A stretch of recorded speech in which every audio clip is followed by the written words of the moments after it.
You know I don't understand this mindset. हाँ, तुम तो एक्सरसाइज करती रहती हो, तुमने ये डिनर कर लिया, अब तुम तो कल जाके सुबह एक्सरसाइज कर लोगी, आप भी कर लें, आपको किसी ने मना किया? एक तो ये माइंडसेट है कि मुझसे होगा ही नहीं, इसलिए मैं कोशिश ही क्यों करूं। दूसरा, मैं बहुत कंफर्टेबल हूँ whatever I am doing उसमें। Why are you comfortable in not doing it? And when everybody knows कि एक्सरसाइज इज इंपॉर्टेंट, फिर क्यों नहीं अपनी जिंदगी में हम ला सकते?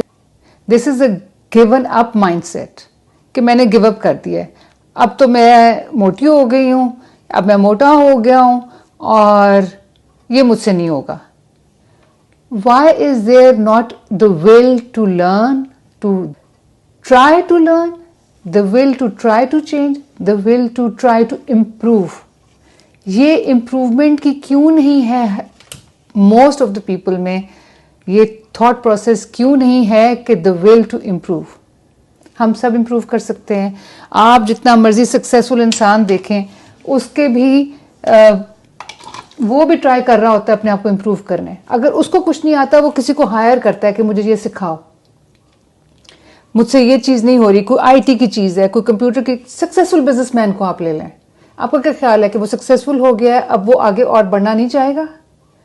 आप जिसको भी देख लें, वो आगे बढ़ना चाहेगा, वो आगे अपने आप को बेहतर करने की कोशिश करेगा, अपने काम को बेहतर करने की कोशिश करेगा, अपनी बिजनेस को बेहतर करने की कोशिश करेगा। और उसके लिए अगर आप देखें कि जो बंदा वर्कआउट करेगा उसका दिमाग और तेज चलेगा।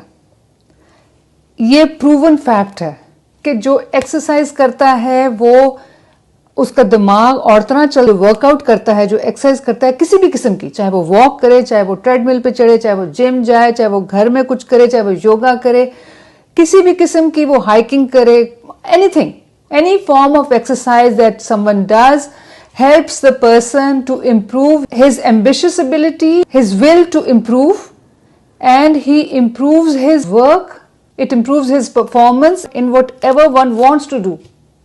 तो फिर जो मेरी बात इस वक्त सुन रहे हैं वो और नहीं कर रहे, वो क्यों नहीं कर रहे? मुझे इसका जवाब चाहिए।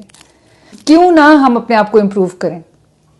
ये सोच लेना कि ये बंदा करता है तो ये तो करता रहेगा क्योंकि ये कर सकता है। भाई, इसने भी तो कभी शुरू किया था, इसने भी तो कभी पहला स्टेप लिया था। आप पहले स्टेप की तरफ जाएं। आप ये ना समझें कि अगला जो है वो वहां पहुंच गया कर करके, मैं तो वहां तक पहुंच नहीं सकती। ऑफ कोर्स नहीं पहुंच सकती, बिकॉज आपने तो अभी शुरू करना है, आपने तो अभी शुरू करना है, आपने अभी बेबी स्टेप लेने हैं। जब बेबी स्टेप लेते हैं तो फिर बड़े स्टेप लेने लगते थे, फिर जायंट स्टेप लेने लग जाते हैं। इसी तरह जैसे बच्चा सीखता है, इसी तरह हम बड़े होके नई चीजें सीखते हैं। आपका क्या ख्याल है कि मैं आज से एक्सरसाइज कर रही हूँ, मुझे शादी से पहले से कर रही हूँ। बच्चों के बाद जो मैंने वजन लूज किया, वही एक्सरसाइज करते करते बच्चों के बाद जो औरतें ये समझती हैं कि शादी हो गई अब क्या करना है, क्यों भाई, अब हमें बेहंगम नहीं लगना, हमें ठीक होना है, अपने आप को ठीक करना है, हमें अपने आप को शेप में रखना है, अपने लिए रखना है। ये किसने कह दिया कि शादी हो गई है, बंदा मिल गया है, चलो जी काम हो गया? क्यों? जिंदगी खत्म हो गई है, उसके बाद जिंदगी तो चल रही है।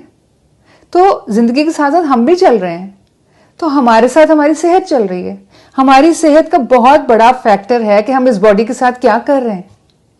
सिर्फ बैठ रहे हैं, सिर्फ खा रहे हैं, सिर्फ गप्पे मार रहे हैं, लोगों को मिल रहे हैं, हंस रहे हैं, खेल रहे हैं और बस जी बस, यही सिर्फ जिंदगी नहीं है। अल्लाह सबको खुश रखे, but this is not all. You have a responsibility towards your body.